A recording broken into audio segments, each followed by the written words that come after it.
बच्चों, आज हम स्टार्ट करते हैं हमारा नया चैप्टर। ठीक है, इस नया चैप्टर का नाम है एक्सरसाइज 18.1 बच्चों। ठीक है, तो प्रायिकता प्रोबेबिलिटी स्टार्ट कर रहे हैं 18.1। हेडिंग लिख लीजिएगा प्रोबेबिलिटी। ठीक है, प्रायिकता प्रायिकता पढ़ने जा रहे हैं बच्चों। ठीक है, तो इसका क्वेश्चन नंबर 1 देखिएगा। क्वेश्चन नंबर 1 क्या है बच्चों कि एक पासे को फेंकने पर 4 से बड़ा अंक आने की प्रायिकता ज्ञात करो। तो एक पासा होता है, पासा हम सबने देखा है जिसको इंग्लिश वाले बोलते हैं डायस। ठीक है, पासा वो लूडो खेलते हैं ना, लूडो में उचक उचक के आता है, 1 से लेकर 6 तक नंबर लिखे हुए रहते हैं जिसके ऊपर वो क्यूबिक जो होता है वो होता है पासा डायस। ठीक है, अब उस पासे पे टोटल कितने नंबर लिखे होते हैं? 1 2 3 4 5 6 नंबर लिखे हुए। ठीक है, तो हमसे बोला कि 4 से बड़ा अंक आने की प्रायिकता। तो देखो अपन पासे पे नंबर क्या क्या लिखे थे, 1 2 3 4 5 और 6। अब 4 से बड़े नंबर कौन कौन से बच्चों यहाँ पर बोलो? 4 से बड़े एक तो 5 है और एक और क्या है 6 है। तो 5 और 6 लाने अपने को। ठीक है, तो देखो प्रायिकता प्रोबेबिलिटी का फॉर्मूला क्या होता है ये आप हमेशा याद रखना। प्रायिकता बराबर अनुकूल स्थिति फेवरेबल कंडीशन, अनुकूल स्थिति जिसको इंग्लिश में बोलेंगे फेवरेबल कंडीशन बटे कुल स्थिति जो कि है टोटल कंडीशन। ठीक है, ये अपना फॉर्मूला है जो आपको ध्यान रखना है। ठीक है, तो देखो यहाँ पर अनुकूल स्थिति कितनी है। अनुकूल स्थिति मतलब हमको 4 से बड़ा नंबर चाहिए। अब आप बताओ 4 से बड़े नंबर कौन है? 2 ही तो है यहाँ पर, 1 और 1 2, ये और ये 2 है ना। तो अनुकूल स्थिति हो गई हमारी 2 बटे कुल स्थिति टोटल कितनी है 1 2 3 4 5 6 नंबर है तो 2/6 दिस विल इक्वल टू 1/3। इसको कैंसिल आउट करेंगे और 1/3 आ जाएगा। ये हमारा क्वेश्चन नंबर 1 सोल्व हो गया। बड़ा आसान सवाल है बच्चों, सबसे इजी टॉपिक है। 4 नंबर का आता है। कितने नंबर का आता है बच्चों? 4 नंबर का आता है। ठीक है, अब इसका क्वेश्चन नंबर 2 क्या है ये देखो। एक सिक्के को 2 बार उछला जाता है तो 2 बार चित्ताने की प्रायिकता, दोनों बार चित्ताने की प्रायिकता। तो क्वेश्चन नंबर 2 भी यही सोल्व कर लेते हैं। एक सिक्का है जिसको उछाल रहे हैं। अब सिक्के पे हेड या टेल आते हैं, पता ही हमको। हेड को बोलते हैं चित्त, टेल को बोलते हैं पट। चित्त पट हेड टेल ऐसा। ठीक है, तो उसने बोला कि 2 बार एक सिक्के को 2 बार उछालो और दोनों बार चित्त आने की प्रायिकता बताओ। तो देखो हम कंडीशन बनाते हैं। ठीक है, कि मान लो मैंने एक सिक्का लिया, उसको पहली बार उछाला, तो देखो क्या क्या कंडीशन होती है।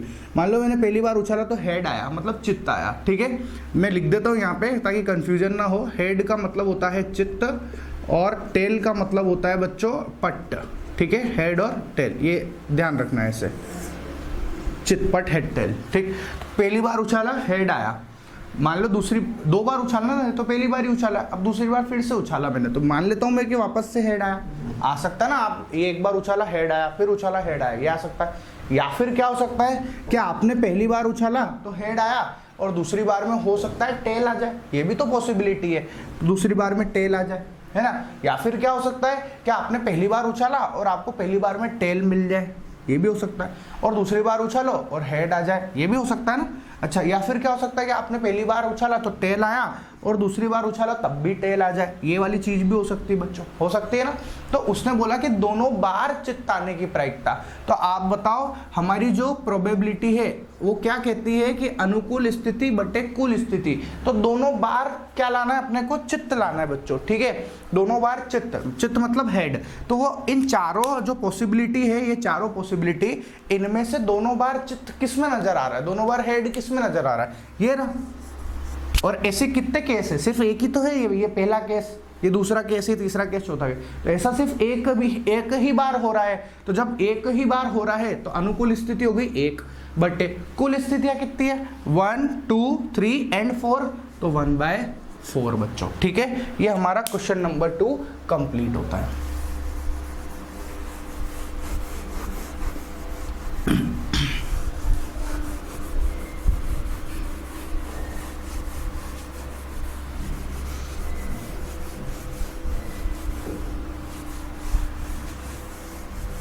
अब हम स्टार्ट करते हैं क्वेश्चन नंबर 3। तो क्वेश्चन नंबर 3 देखिएगा बच्चों।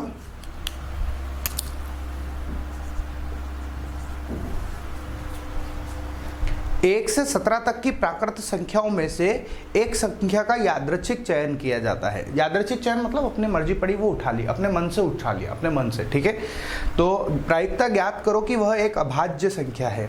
तो 1 से 17 है ना, ये 1 2 3 4 5 6 7 8 9 10 11 12 13 14 15, ठीक है, 15 के बाद 16 और ये 17, 1 से 17 तक की अपन ने संख्याएं लिख ली। अब उसने बोला कि यादृच्छिक चयन किया जाता है, प्राकृत संख्या एक संख्या यादृच्छिक चयन किया जाता है, तो प्रायिकता ज्ञात करें कि वह एक अभाज्य संख्या है, ठीक है। अभाज्य संख्या ऐसी संख्याएं होती है जिसमें सिर्फ और सिर्फ खुद का भाग जाता है और सिर्फ 1 का भाग जाता है, जो 1 से डिविजिबल होती है, ठीक है। अच्छा, तो यहाँ पर अभाज्य संख्या कौन कौन सी होगी? देखो कुछ बच्चों के कंफ्यूजन रहता है कि सर 1 को भी अभाज्य संख्या गिनेंगे क्या? तो 1 अभाज्य संख्या नहीं होती है बच्चों, ये आपको ध्यान रखना है। तो 1 को नहीं लेंगे हम, सबसे छोटी अभाज्य संख्या 2 है, 2 में 2 का ही भाग जाएगा, 2 से ही डिविजिबल है और 1 से भी डिविजिबल है। उसके बाद 3 भी अभाज्य संख्या है, 4 नहीं हो सकती क्योंकि 4 जो है वो 2 से डिविजिबल हो जाती है, इसलिए अभाज्य संख्या नहीं गिनाती है। 5 है, ठीक है, 6 नहीं कहलाएगा, 2 और 3 दोनों से हो जाता है। 7 है, 7 खुद से ही होगा। 8 नहीं कहला सकता, 9 3 3 जा 9, 10 भी जाता है 2 और 5 से। 11 12 नहीं हो सकता, 13, उसके बाद 14 नहीं हो सकता, 15 16 और ये 17, ठीक है। तो हमको प्रायिकता अगर निकालनी है तो आप देखो प्रायिकता क्या होगी। हमको फॉर्मूला तो पता ही है कि प्रायिकता होती है भैया अनुकूल स्थिति बटे कुल स्थिति। अनुकूल स्थिति कितनी है? 1 2 3 4 5 6 और 7, ये तो हो गई अनुकूल स्थिति, ठीक है बच्चों। और कुल स्थिति कितनी, टोटल कितने नंबर लिखे हुए हैं? 17 नंबर लिखे हुए हैं, इसलिए आ गया 17 बच्चों, ठीक है। तो 7/17 अपना आंसर आ गया है। समझ में आ रहा होगा आपको किस हिसाब से बोला है, ठीक है। अच्छा, अब स्टार्ट करते हैं हम लोग क्वेश्चन नंबर 4 को, ठीक है। क्वेश्चन नंबर 4 कह रहा है कि एक बड़ी इजी प्रश्नावली है बच्चों, इससे ज़्यादा आसान तो आपको कुछ मिलेगा ही नहीं। क्वेश्चन नंबर 4 है कि एक सिक्के के लगातार 3 उछालों में एकांतरत चित्त या पट्टाने की प्रायिकता। अब एक सिक्का है जिसको 3 बार उछाल रहे हैं, ठीक है। तो क्या होगा, मान लो मैंने पहली बार उछाला तो हेड आया, दूसरी बार उछाला तब भी हेड आया, तीसरी बार उछाला तब भी हेड आया। समझ में आया? इस तरीके से, ठीक है। ये एक कंडीशन हो गई। जैसे मैं सिक्का लेके बैठा और मैंने स्टार्ट करा, ये ट्रंग, एक सिक्का देखा तो हेड आया, ट्रंग हेड आया, ट्रंग हेड आया, ऐसा उछाल उछाल के देख लिया, ठीक है बच्चों। अच्छा, ये तो एक बार हो गई, 3 बार उछालना तो उछाल लिया, तीनों बार उसमें हेड। अब सोचा मैं फिर मैं ऐसा भी हो सकता है, ये भी हो सकता है कि अगर मैंने पहली बार उछाला हेड आया, ठीक है, तो हेड लिख लिया, ये हेड आया। अच्छा, दूसरी बार उछाला टेल आ जाए, ये टेल आ गया, है ना। और तीसरी बार उछाला तो फिर क्या है, वापस से अपन कुछ भी मान सकते हैं। देखो यहाँ पर समझना, मैं आपको एक तरीका बताता हूँ, सबसे बेस्ट तरीका है।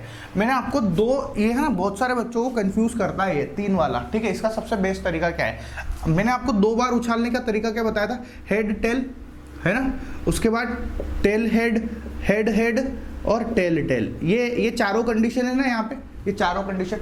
आप क्या करो, पहले वाला तो सही से लिख दो, हेड हेड हेड, ठीक है। फिर दूसरा वाला जो होता है ना, आप पहले यहाँ पर तो हेड ही रखो, इसमें बस इन 2 जगह पे इन चारों को फिट करते जाओ। देखो एक बार क्या करो, हेड हेड लगा दो यहाँ पे, तो वो हेड हेड तो आ ही गया, आ गया ना हेड हेड, ये हेड हेड आ चुका, ठीक है। मैं ये बोलना चाह रहा हूँ बच्चों कि हम क्या करें, पहले नंबर पे तो हेड ही रख ले। देखो समझना, ऐसे समझो, सबसे आसान तरीका बता रहा हूँ क्योंकि मैंने देखा है पढ़ाते टाइम कि काफ़ी बच्चों को ये लिखना ही नहीं आता। हमको 2 का तो आता है ना करना, हम क्या करें, 4 बार तो ऐसे हेड लिख ले पहले नंबर पे, पहले नंबर पर 4 बार हेड लिख लो, ठीक है।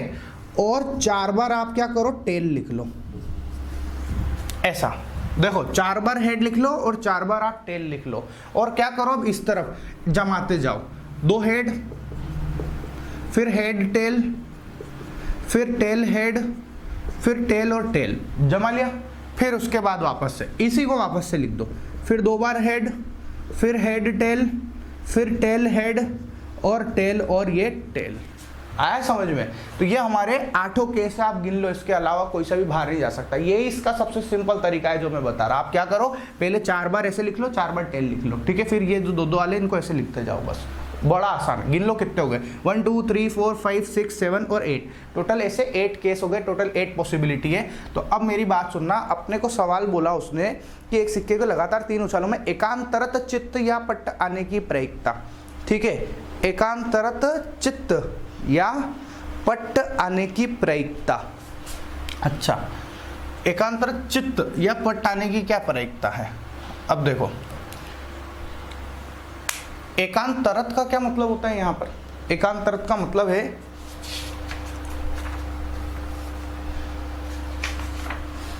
देखो, एकांतरत मतलब कि एकांतरत चिट मतलब पहली बार में हेड आए तो टेल आए, फिर हेड आए, सॉरी हेड टेल हेड, ये होता है एकांतरत का मतलब। देखो ये भी समझ में आना चाहिए शब्द, एकांतरत का मतलब हेड टेल हेड आए, है ना, ऐसा एकांतरत चित्त या पट, या फिर टेल हेड टेल आए, ऐसा, ये एकांतरत है। एकांतरत का मतलब अल्टरनेट, मतलब अगर एक बार हेड आया तो फिर टेल आए फिर हेड आए, या तो ऐसा हो, या फिर टेल आया तो बाद में हेड आए, पहली बार उछाली में टेल फिर हेड फिर टेल आए। लेकिन ऐसा ना हो कभी भी कि पहले हेड आ गया फिर वापस से हेड आ गया और फिर टेल आ गया, नहीं, इसको एकांतरत नहीं बोलेंगे, ये तो कंटिन्यूअस हो गया बच्चों, ठीक है। तो मतलब एकांतरत का मतलब अल्टरनेट आना चाहिए, पहले है एक चीज फिर दूसरी फिर वापस से वही चीज, ऐसा समझ में आया? तो ये शब्दों पर ध्यान रखना पड़ेगा अपने को इनका, ठीक है। तो ये नहीं हो सकता, तो एकांतरत का मतलब आप समझ गए होंगे कि क्या है ना। तो अब हम लोग देख लेते हैं ऐसे कितने केस बन रहे हैं। ऑब्वियस सी बात है 2 ही बनेंगे, वो तो अब समझ में आ गया होगा आपको, ठीक है। ये एकांतरत नहीं है क्योंकि तीनों लगातार हेड हेड, ये वाला भी एकांतरत नहीं है क्योंकि ये हेड हेड हेड के बाद हेड आ गया, नहीं चाहिए। हेड टेल हेड, एक तो ये चलेगा, ठीक है, हेड फिर टेल आ गया, नहीं चलेगा, टेल के बाद टेल थोड़ा चाहिए, टेल हेड हेड हेड के बाद हेड नहीं चलेगा, टेल हेड टेल ये चलेगा, फिर देखो टेल टेल नहीं चलेगा, टेल टेल ये तो ऐसे ही नहीं चल रहा, ठीक है। तो ऐसे कितने हो गए, पॉसिबिलिटी कितनी हो गई बच्चों, जो रेट के अंदर 2 हो गई है, ठीक है। तो हम लोग इसका आंसर लिख लेते हैं कि प्रायिकता बराबर अनुकूल स्थिति, अनुकूल स्थिति कितनी है, 1 और 1 2, और कुल स्थितियां कितनी आप गिन लो, 8 लिखे हुए यहाँ पे, तो 2/8 दिस विल इक्वल टू 1/4 आ जाएगा बच्चों। ये हमारा क्वेश्चन नंबर 4 कंप्लीट हो गया है बच्चों, ठीक है। अब स्टार्ट करते हैं हम लोग क्वेश्चन नंबर 5 को।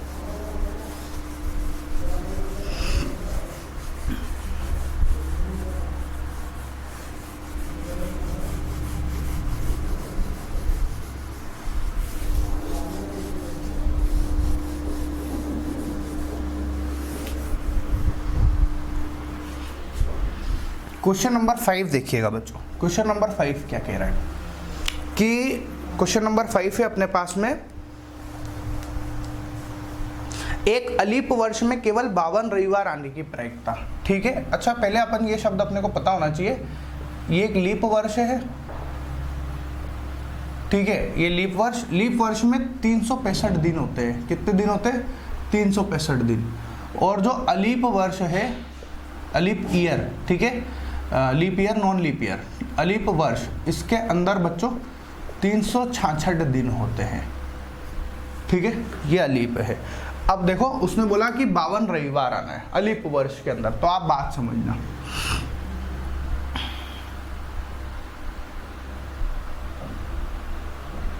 उल्टा लिख दिया शायद, है ना, एक सेकेंड,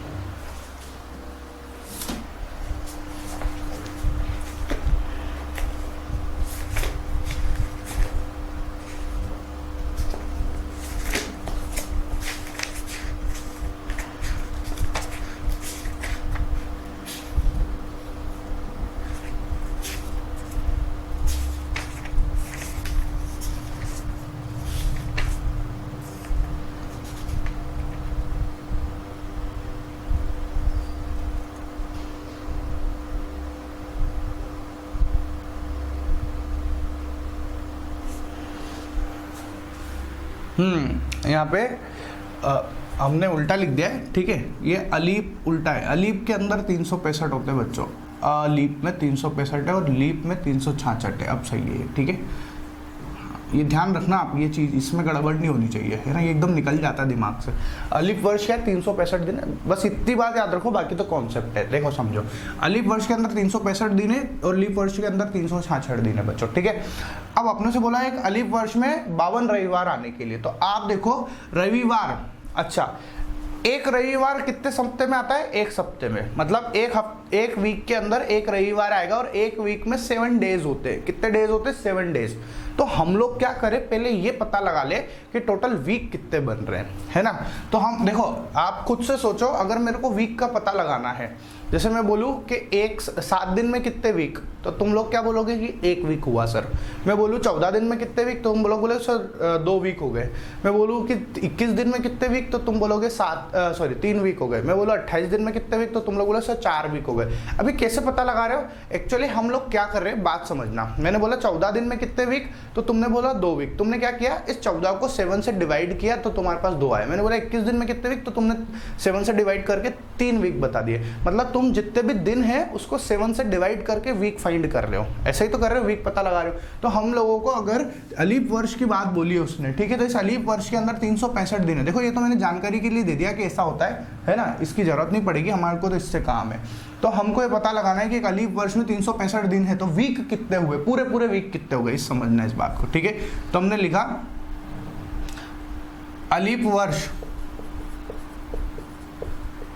में सप्ताह बराबर कितने सप्ताह है, इस 365 के अंदर 7 का भाग लगाया। तो देखो 7 पंजो 35, 1 बच 15 हो गया, 7 दूनी 14, ये 1 आ गया बच्चों, ठीक है। तो ये जितनी बार पूरी बार भाग चला गया है ना, वो तो हो गए वीक। तो हम लिखेंगे अतः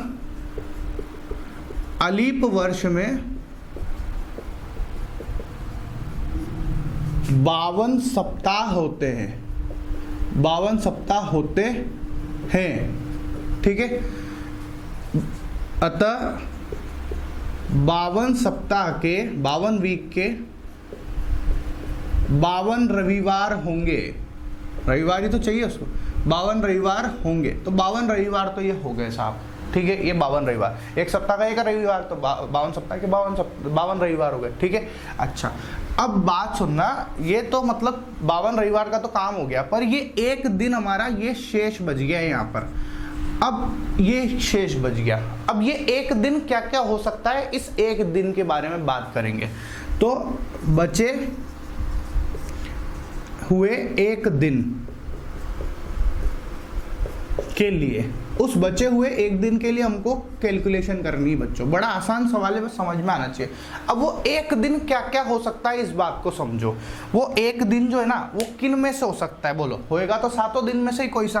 तो वो क्या क्या हो सकता है, संडे हो जाए, मंडे हो जाए, ट्यूसडे हो जाए, वेडनेसडे हो जाए, ठीक है, थर्सडे हो जाए, और थर्सडे हो जाए, सैटरडे हो जाए, फ्राइडे हो जाए, सैटरडे हो जाए, ठीक है। Sunday, Monday, Tuesday, Wednesday, Thursday, Friday और सैटरडे, इनमें से कुछ हो जाए, यही तो है। इनमें से कोई सा भी एक हो सकता है, ये वाला एक दिन। अब हमको पॉसिबिलिटी बतानी है। अब मेरी बात सुनना, उसको क्या चाहिए, 52 ही रविवार चाहिए, उसको 53 रविवार नहीं चाहिए, मतलब 52 रविवार चाहिए। तो 52 रविवार तो यहाँ तक आ चुके हम लोग के, 52 रविवार तो हो गए।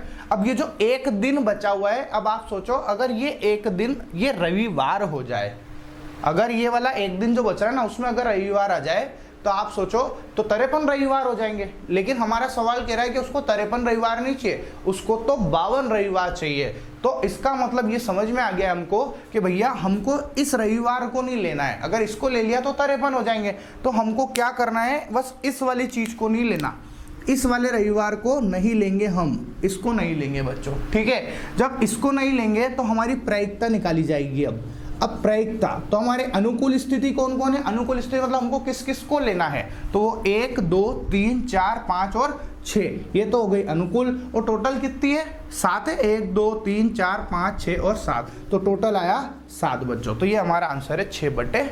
7। उम्मीद करता हूँ आपको सवाल समझ में आया होगा। मुझे पता है इस सवाल के अंदर तो बहुत सारे बच्चों की बैंड बज जाती मतलब, पर मैंने बहुत आसान शब्दों में समझाया इसको ये याद रखना कि अगर आपने ये पूरा वीडियो अगर एक बार समझ में नहीं आता तो दोबारा से देखें, धीरे धीरे देखें, आपको आराम से समझ में आ जाएगा। ठीक है, मैंने बहुत आसान लैंग्वेज यूज करी है यहाँ पे। ठीक है, ये क्वेश्चन नंबर 5 हो चुका।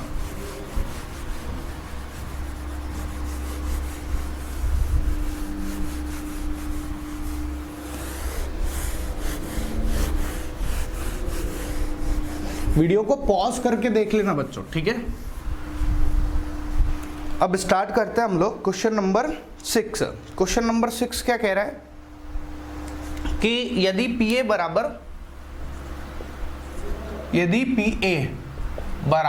0.65 है, क्या है 0.65, तो A नहीं की प्रायिकता, तो A नहीं, न A के ऊपर नहीं ऐसे बताते हैं, मतलब अगर आप बार लगा दोगे तो A नहीं की प्रायिकता हो जाएगी। ठीक है, ऐसा A नहीं और P मतलब प्रायिकता, प्रोबेबिलिटी ऑफ A नहीं, ऐसा बोलेंगे। ठीक है, तो हम लोग क्या बोलेंगे, देखो किस तरीके से निकाले जाते हैं, ये आप हमेशा याद रखना। बहुत ही आसान सवाल है।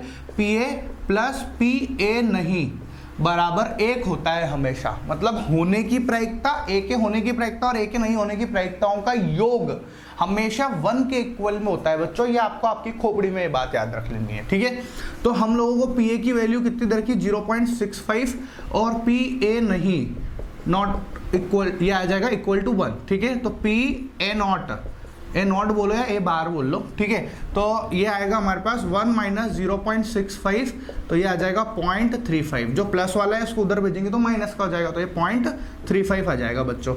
ये हमारा आंसर है, आ गया। ठीक है, ये हमारा क्वेश्चन नंबर कौन सा कंप्लीट हुआ है बच्चों, 6 नंबर का क्वेश्चन हमारा कंप्लीट हो चुका है। ठीक है, अब स्टार्ट करते हैं हम लोग क्वेश्चन नंबर 7 को। 2 सिक्कों को एक बार उछालने पर एक से अधिक पट्ट आने की प्रायिकता, तो 7 भी यहीं लिख लेते हैं, बड़ा आसान सवाल है।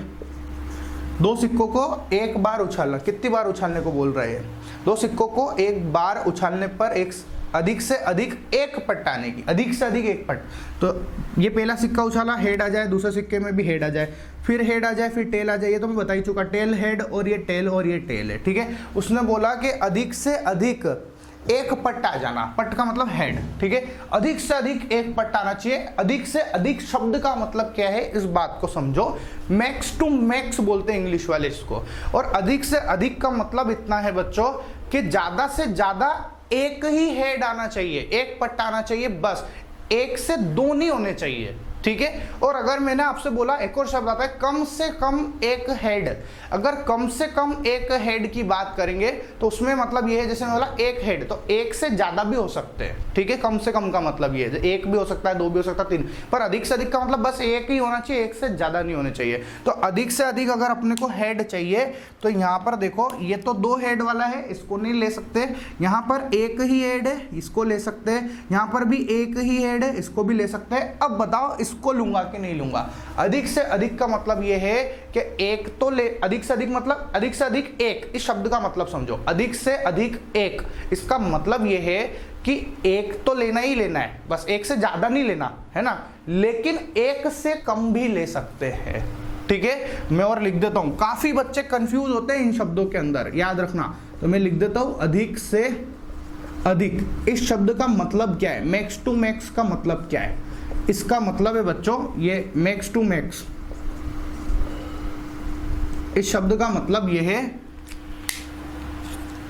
और अधिक से अधिक एक ही लिख दूं तो और ज्यादा अच्छे से समझ में आएगा। अधिक से अधिक एक, इसका मतलब समझना। ठीक है, अधिकतम एक ही लेना है या कुछ भी नहीं लेना है, कुछ भी नहीं लेना है।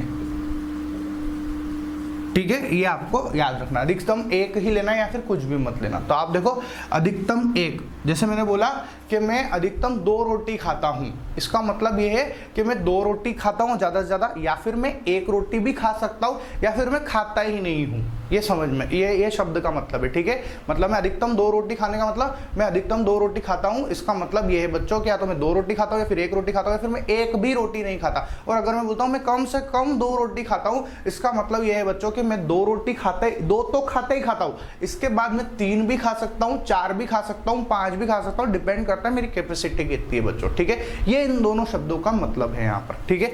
तो हमको बोला उसने कि अधिक से अधिक 1, तो भैया 1 तो मिल ही रहा है, 1 हेड, लेकिन ये वाला जो केस है कौन सा वाला बच्चों, ये वाला, इसके अंदर 1 भी नहीं है तो ये भी होगा। तो हमारी प्रायिकता कितनी आएगी बच्चों, बोलो। अनुकूल स्थितियां कितनी हो गई, 1 2 3, और कुल स्थितियां कितनी हो गई, 4, ठीक है। ये आया 3/4 बच्चों, ठीक है। ये क्वेश्चन नंबर 7।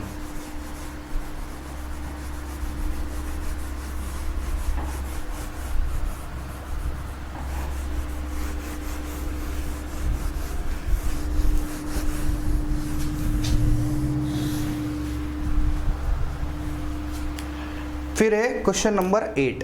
क्वेश्चन नंबर 8 क्या है बच्चों, देखना कि एक पासे को 2 बार उछाला जाता है, इसकी क्या प्रायिकता है कि संख्या का योग 9 है।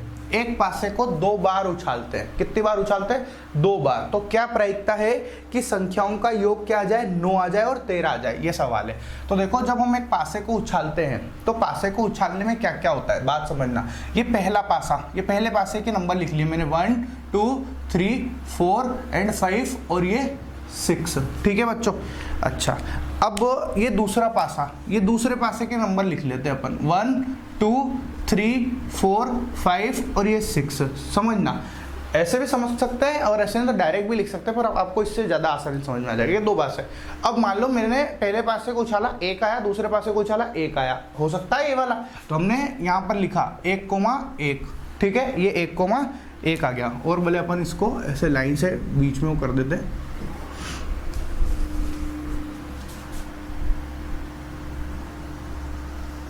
ठीक है।